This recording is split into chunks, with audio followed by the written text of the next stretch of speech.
You can be able to hear him perfectly. For some reason, when he stops talking, we get static, which seems to be something to do with Skype. So please deal with the staticky. It's going to be during the quiet sessions that we have that. So at this time, I'm going to turn it over to Cheryl Jones, and we'll go ahead and introduce Gary. Thank you. Hello, Gary. Maybe you can't hear us just yet, but just a little note here. After I introduce each speaker, including Gary, there will be a slight delay when you'll see the graphic on the screen with the speaker's name and the title of his presentation. And we'll pause there for just a moment. And that's just to allow our audio-visual guys to do what they need to do for the production of the DVDs, which, by the way, are available within 8 minutes after each presentation outside for $15. There's a limited amount. They're only in their time frame to make it live like this and instantly available, are only able to produce 30 of each presentation. After that, you would have to order later. But just to give you the heads up, we will have a slight pause after the introduction, and then we'll proceed. But I'd like to welcome all the way from London by the way of Skype our next presenter. As many of you know very much already about him, Gary McKinnon. He is an IT specialist, and he's also had a long-term interest in UFOs since the age of 10. In time, his knowledge of networking and thirst for UFO knowledge led him to break the law in order to find out the truth, and in his quest for truth about his passion for UFOs. And that led him to be speaking with us here today. He has quite a story, again, via Skype from London, and we thank him so much for taking the time to share his story with us, and to also, if all goes well, we'll be able to take some of your questions at the end. And so the title of his presentation is called Stealing the Truth. He has quite a dramatic story, and I'm sure you'll enjoy finding out even more about what Gary McKinnon has been through. Gary, welcome.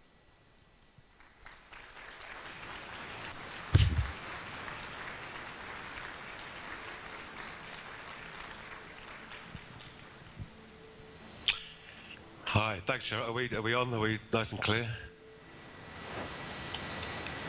How's the sound? Are we good? We're good. Yep. Okay. Thanks for the intro, Cheryl. Thanks very much, Jan, for inviting me here. And thanks very much to MUFON for putting on such an auspicious event. It'd be nice to actually be there and hear everyone else. Jan did kindly give me a login for MUFON TV, but somewhat ironically, the username and password, I couldn't get in using that. So I wasn't able to hear anyone who's spoken yet today, but I'll listen to it later or tomorrow. In March of 2002, I was arrested for hacking into Army, Navy, and Air Force computers, as well as the Pentagon and NASA.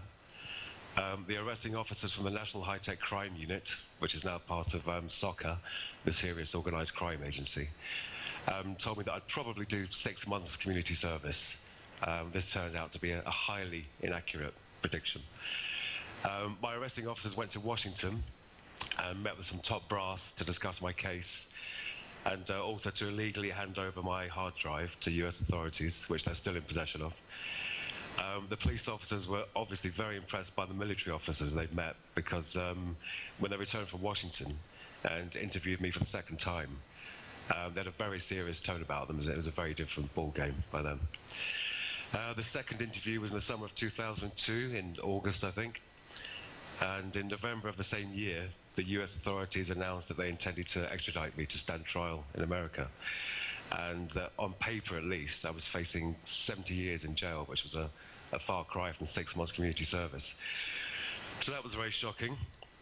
At the time they announced their intention to extradite, the extradition treaty between the UK and the US required that evidence be produced that strongly supported the allegations before a UK citizen could be taken to the US.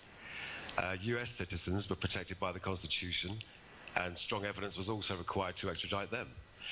Unfortunately for me, my case, amongst others,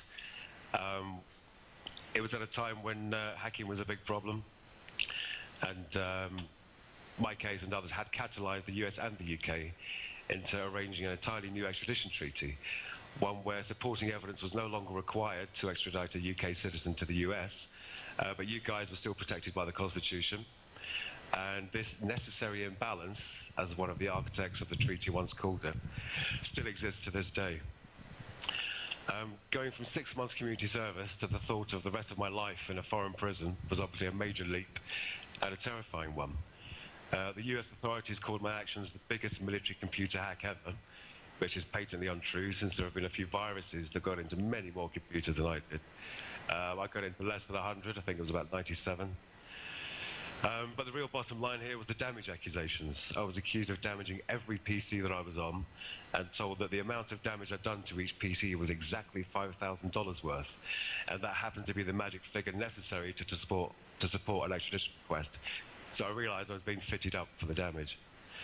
I knew I hadn't done any damage, but you can't prove a negative. Under the new treaty, there was no burden of proof for the US.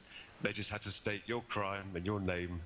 So it was looking very bleak, very bad for me. 2 years went by without me hearing much more. This was due to the treaty having to be ratified by the Senate. For some reason, they were dragging their heels, which was odd since when I'd read the draft of the treaty, it was actually written in US English with American spelling, which was kind of telling. I lost my career in IT due to this, so I went and got my forklift license and got a job in a local luggage warehouse. I then lost this job due to all the publicity. Lost the room I'd rented because the landlord didn't like all the press hanging around. Lost my girlfriend of 12 years, so I was feeling pretty crappy, to understate it hugely.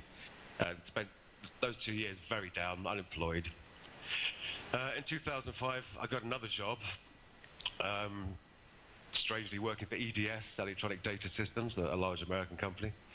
I finished my first day and then made my way home. And as I was walking down the road to my front door, 3 gigantic men approached me, big burly men, identified themselves as the new Scotland Yard extradition squad, and escorted me up to my room that I was renting in a shared house. They insisted on taking my computer, even though they could see I had no internet in the house. They informed me that I was a fugitive from US law, which I thought was kind of strange. How can you be a fugitive when you're not trying to escape, you know? Once again, like, the logic of international law enforcement had escaped me, but there was no actual escape for me because the officers drove me to the police station. I submitted to a DNA sample. You're told if you refuse that, they just keep you in a cell until they get permission from the high inspector. I was to appear in court the next day for my bail conditions to be set, and this was to be in court for an extradition hearing, not the actual criminal trial. I wasn't given the opportunity to wash or change my clothes, so I walked into court looking like a complete scruff bag. And I could see the distaste on the face of the judge, or perhaps he always looked like that, I don't know. The US asked for a £10,000 bail, and for me to have to sign on at my local police station every single hour, which was impossible. My local police station was half an hour from where I lived, so I'd either have to get no sleep or sleep at the police station. Luckily, the judge saw that this was a nonsense request, so I was required to sign on at the police station each evening, eventually. We also got the bail dropped to £5,000 since I'd lost my job. My parents fostered children for a living, didn't have any savings at the time. Excuse me. My bail was paid by friends and family, all contributing what they could. I'll go over the rest of the events in less depth, since it's just a chronology of court hearings and decisions. It's kind of like the boring bit, the very depressing but boring to retell. In 2006, I had my first extradition hearing, and the judge ruled that my extradition could be allowed, but the final decision was to be made by the Home Secretary, who also decided it was fine to send me over there without any evidence of damage. The US authorities started to play dirty, saying that if I didn't come over of my own free will, then they'd give me the maximum 70-year sentence once I was over there. My solicitor was told by Ed Gibson, who was the attaché at the US Embassy at the time, that they wanted to see me fry, which was, of course, a reference to the electric chair. They also threatened me with imprisonment in America under Military Order No. 1, which means a secret trial with a jury of military personnel, no opportunity to speak to the press. And they also informed me I'd be allowed no visits from anyone. So they're putting the pressure on, which the DOJ, as you may or may not know, it always does. In 2007, we went to the High Court to try and overturn the decision of the Home Secretary to allow the extradition, but the High Court refused to do so. And then in 2008, we went to the House of Lords, but they also refused to overturn the decision. So the next avenue was to go to the European Court of Human Rights. And we lost the appeal to go there, let alone actually be heard there. Later that year, I was doing an interview on ITV, and after the interview, quite a few people contacted ITV to say that they thought I was on the autistic spectrum, that I should get diagnosed by a professional to see if this was the case. I didn't like being told I may be on the spectrum, and I was far too depressed to welcome people analysing me and poking around in my brain. But I went along with it since everyone was advising me to do so.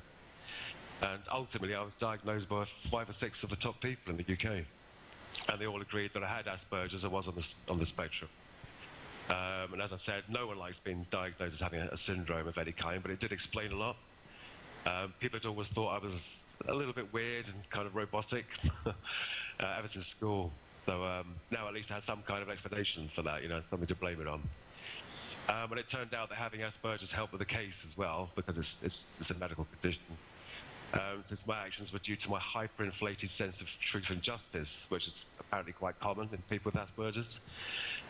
A normal person would have broken the law in the way that I did to find information on UFOs. It was a very extreme act. I can see that now. In late 2008, we appealed to the new Home Secretary, but she also had no sympathy for my situation and said she would allow the extradition. And then in 2009, we had a judicial review, and we found out Crown Prosecution Service, was like the English Department of Justice, that the US authorities had no evidence whatsoever that I'd done any damage. It was pure hearsay, yet the CPS still refused to prosecute me in my own country, which is what I was asking. I wasn't asking to be let off and go scot-free. I wanted a UK trial, basically, excuse me. We then asked to appeal to the Supreme Court, something we didn't have when I was first arrested. We were refused leave to appeal to the Supreme Court. And then in late 2009, the Home Office agreed to put the extradition on hold while they looked at our medical evidence. But they said they'd received assurances from the US authorities that all of my medical needs would be met in the US prison. That statement was patently untrue, since US jails have a very bad record when it comes to looking after mentally ill inmates. There's lots of reports that support that view. In December of 2009, we submitted a new High Court appeal to challenge the extradition, and in January we were allowed the new judicial review.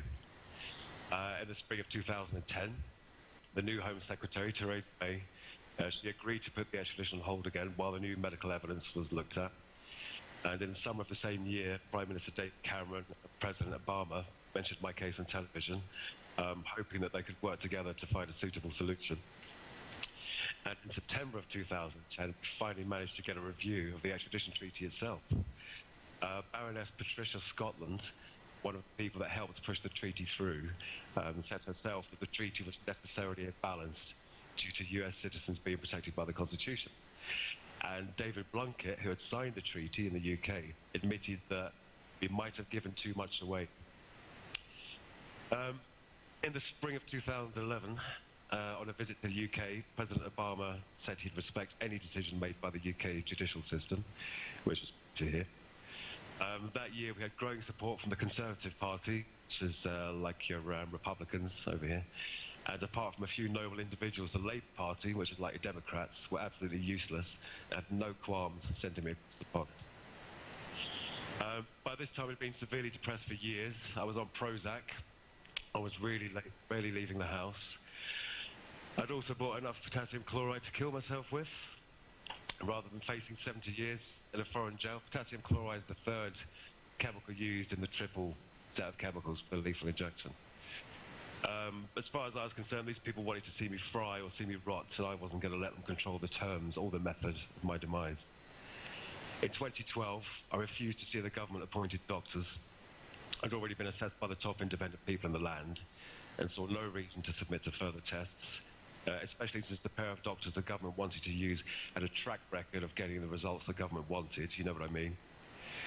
And finally, on October the 15th in 2012, Theresa May announced her decision to block the extradition.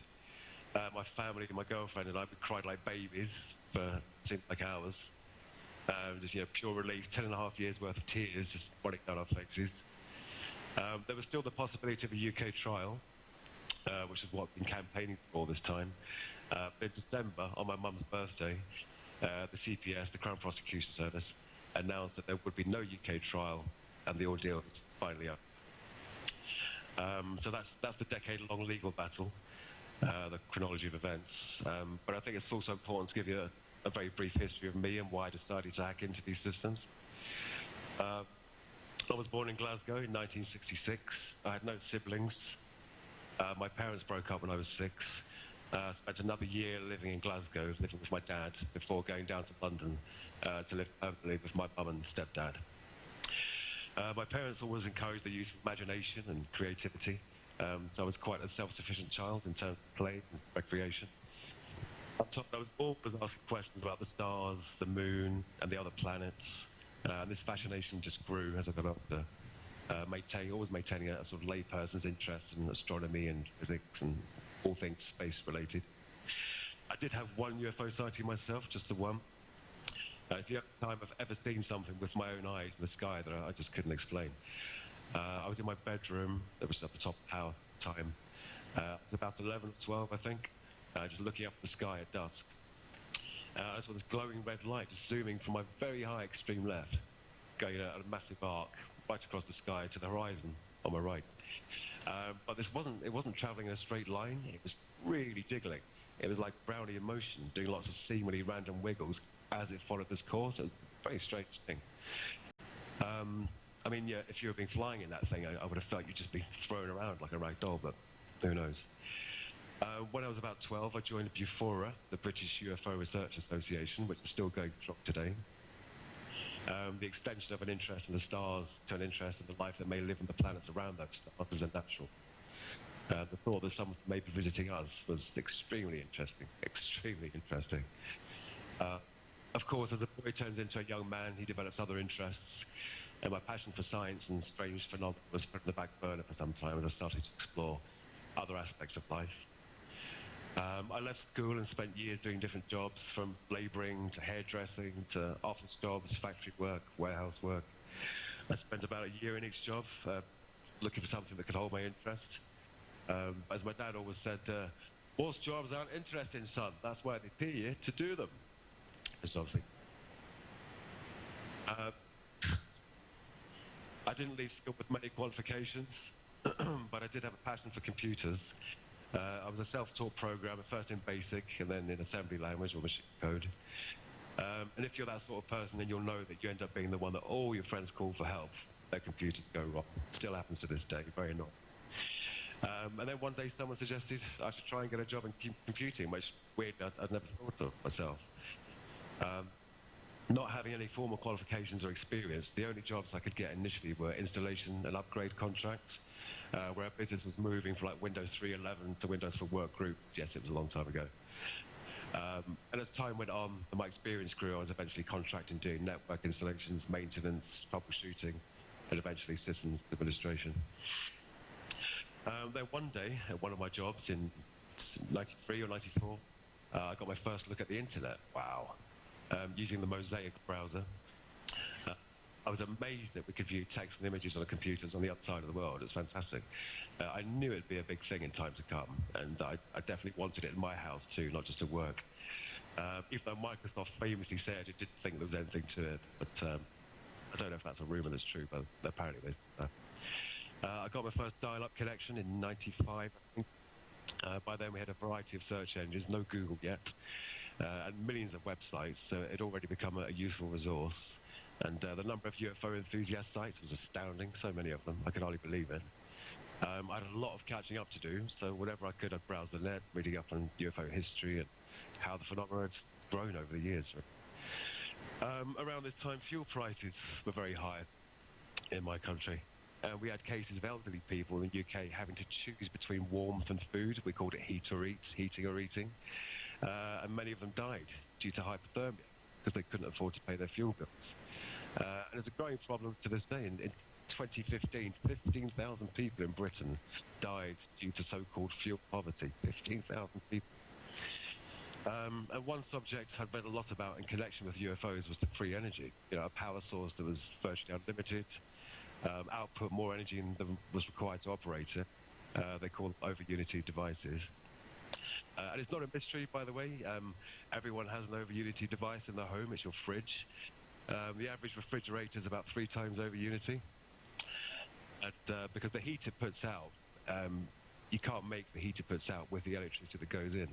A very well-made fridge, like a science laboratory fridge, can be up to 5 or 6 times over Unity. Interesting fact. So although you can't create or destroy energy, you can transform it and kind of amplify it somehow. I don't know. I'm not a physicist. So in my mind, these lines of thoughts converge. Old people dying, no energy, then possibly free energy that's been hidden from us, hugely unfair. So many of today's problems could be solved if we had free energy. And the UFOs that I've read so much about and watched so many videos of, they seem to operate on a propulsive principle that was extremely advanced and probably tapping the zero-point energy that I'd read about. Literally pumping electrons, from the fluctuations of the fabric of the universe. This crazy stuff.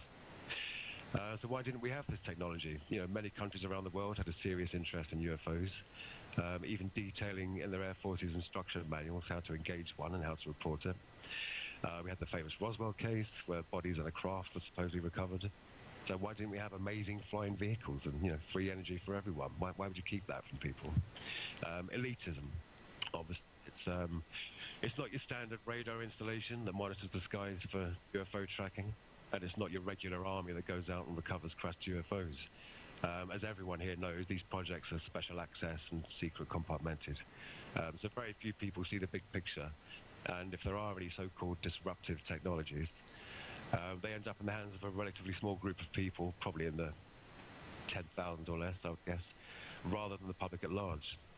And secrets are never good in any relationship, but secrets kept from the people and the state by forces unknown are the worst kind of secrets. So I started to wonder, would it be possible to seek out the truth of the matter via the internet and by using my networking knowledge to track down these unknown forces and get a look at their data? To many people, this just seems like a mad idea, but to me it was a noble cause and worth looking into. But it's a big problem. How do you track down a secret group of elitists coveting recovered alien technology that probably have their own quantum computing network and time travel machines by now? Who knows? Would they even have data on the internet?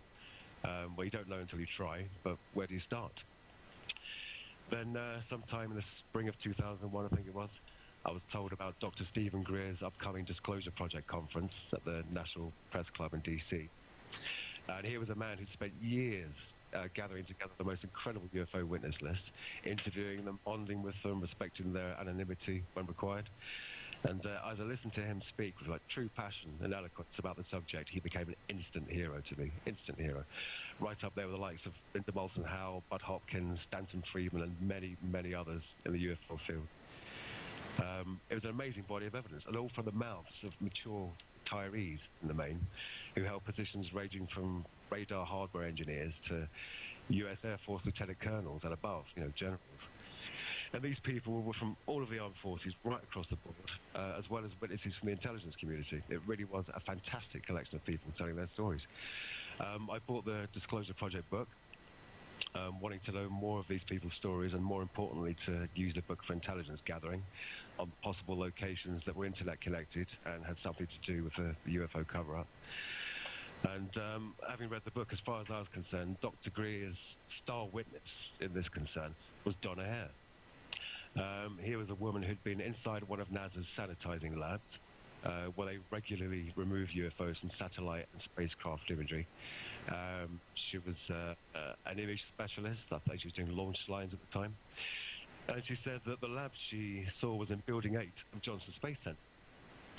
And I was absolutely gobsmacked. It was amazing. I had a physical location that was fairly specific, down to the building that the lab was in. She said she'd been in the lab and been shown one of the photographs by one of her colleagues, which he shouldn't have really done, because that should be secret compartmented as well, but thank God he did, because now we know. But how do you get into a network like that? And it turned out to be all too easy, far too easy. I wish it hadn't been easy, then I wouldn't be here today. Computer communication languages are called network protocols. The HTTP you use in your web browser is a protocol standing for Hypertext Transfer Protocol. Your email service runs on IMAP, which is Internet Message Access Protocol. So there's protocols for specific jobs. as well as general protocols that provide for computer-to-computer communication. One of these general protocols is called NetBIOS, which stands for Network Basic Input System. As its name suggests, it's a system that provides basic input-output across the network. For instance, if your office is on a Windows network, when you copy and paste a file from your machine to a colleague's shared drive, it's NetBIOS doing all the legwork and allowing both computers to talk to each other. So that's what NetBIOS is for. It's for local area networks like offices or homes. It's not very secure. Unfortunately, at that time, an out-of-the-box Windows installation defaulted to using NetBIOS not just across your home or office network, but also across the internet, basically exposing your network to the world. And one method NetBIOS uses for access to any network resource is the standard username and password combination. And the administrator username, the administrator account, is the most powerful account on the PC, apart from the system itself. And it has access to almost anything. So it was obvious to me that I had to scan the JSC Johnson Space Center network, looking for PCs that accepted NetBIOS connections, and then see if they had either weak passwords or unset passwords on the administrator accounts. And it was quite a quick scan. It didn't take long. A surprising number of PCs responded to NetBIOS probes, and also returned administrator accounts that had no password set, not just a weak password like password itself, literally no password, blank. Excuse me. So it was very easy to set up a tunnel between me and the remote PC that I could use to install remote control software, a bit like PC Anywhere. So it's literally like you're there on the screen, like you're sitting at the monitor of the other computer. You could use a mouse, interact with the desktop, etc. Before installing the remote control software, I first had to find out which PCs were in Building 8. This was accomplished by using NetBIOS commands again to list the PCs on the remote network. Luckily for me, NASA's IT people were very diligent in their hardware auditing. Every PC had location information as well as serial numbers and the like for auditing purposes. So it didn't take long to compile a list of Building 8 machines that also had administrator accounts that had no password set. I installed the remote control software on the first PC in the list, logged on and looked at the desktop, which is fairly minimal, if I recall correctly, but it had two interesting folders, just like Donna had said. One was called RAW and the other was called Processed, or similar words, I can't remember exactly. I double-clicked on the RAW folder, and there was a huge list of files, many of them being over 200 megabytes in size, which was quite large back in dial-up days, because it took about 5 or 6 minutes just for 1 megabyte back then. I considered transferring a few of the files in one go, but thought I'd best inspect one of them first. I can't remember the file extension, but it was a proprietary NASA format, not one of the common image formats. So I just double-clicked one of the files, and the associated imaging software launched, and I waited, and then I waited, and then sort of line by line, very slow, very jerky, the image started appearing on the screen, but it was painfully slow. So I shut down the imaging software. I turned the color down to 4 bits, possibly 2 bits, so you get a lot less color. Turned the resolution down to, I think, 640 by 480 in order to get a look at this image as quickly as possible, you know, in low color, low resolution, and then download it, and then close the connection. So I thought I had plenty of time. You know, I thought I was going to watch this, then transfer it across. I launched the image again, and it was still painfully slow, but it was a few times faster than it was the first time round. And the top section of the image just seemed to be like a muddy sort of black and grey. But then the hemisphere of a planet started to appear. And I began to see like cloud formations. I don't remember seeing any recognizable terrain or any terrain at all. I just assumed it was Earth because it was, you know, white clouds, and the muddy darkness was obviously the space above Earth. And then the craft began to appear. First thing I saw was the top of a dome, because although it was classic cigar-shaped, it had these sort of geodesic golf ball, you know, like radar domes above and below.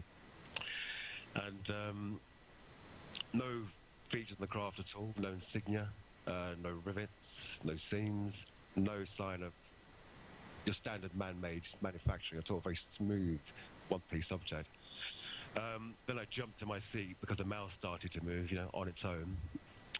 It obviously wasn't moving on its own. Someone who was physically at the machine had seen what I was doing, and they moved the mouse pointer over to the network icon in the system tray, right-clicked it, and chose disconnect.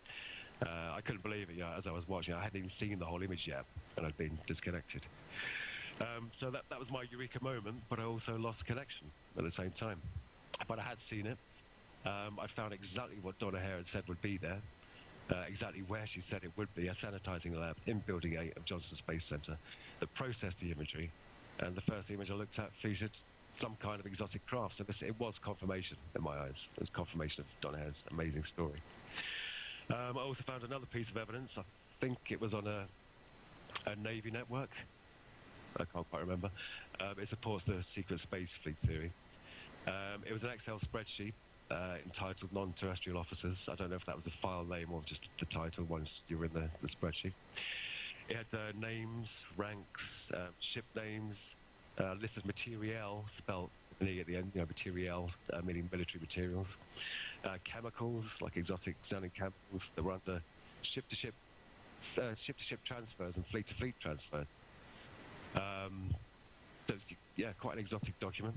It was almost like you found the admin office of the secret space program. Non-terrestrial officers. That I googled the phrase at the time; it was nowhere to be found. And now, if you Google it, it's just in connection with my story. That's still in my hard drive in Washington, and the office of the ONI, the Office of Naval Intelligence. I don't think I'll see that drive again. And just to set one thing straight. I don't remember any of the ship names. I've seen a few people on YouTube and the web and said, "Oh, he saw, the USS such and such," but that's not true. I don't remember any of the names. And that's my story. Thank you for listening.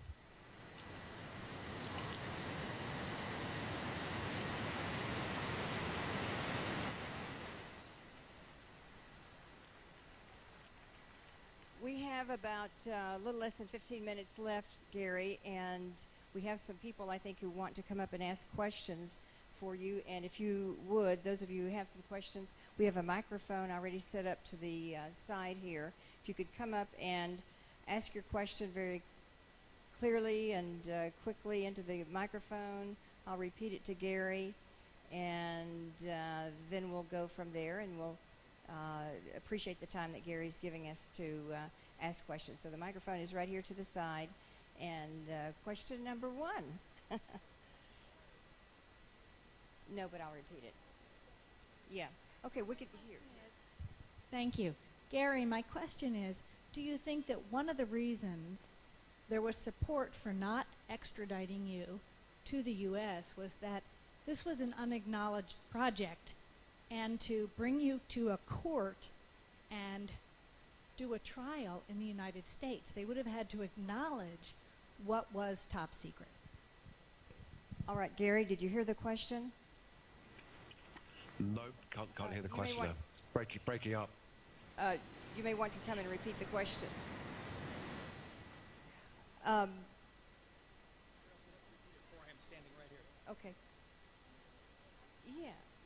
Yeah, just coming up, Jennifer. Okay, no problem. Do I need the mic? Can you hear me now, Gary? Was that yes? So my question is, do you think one of the reasons that they didn't bring you to the United States and officially extradite you to do trial here is because if they had, they would have had to acknowledge? He can't hear. That keeps breaking up. Can you possibly type the question? Sorry, it's just breaking up a lot.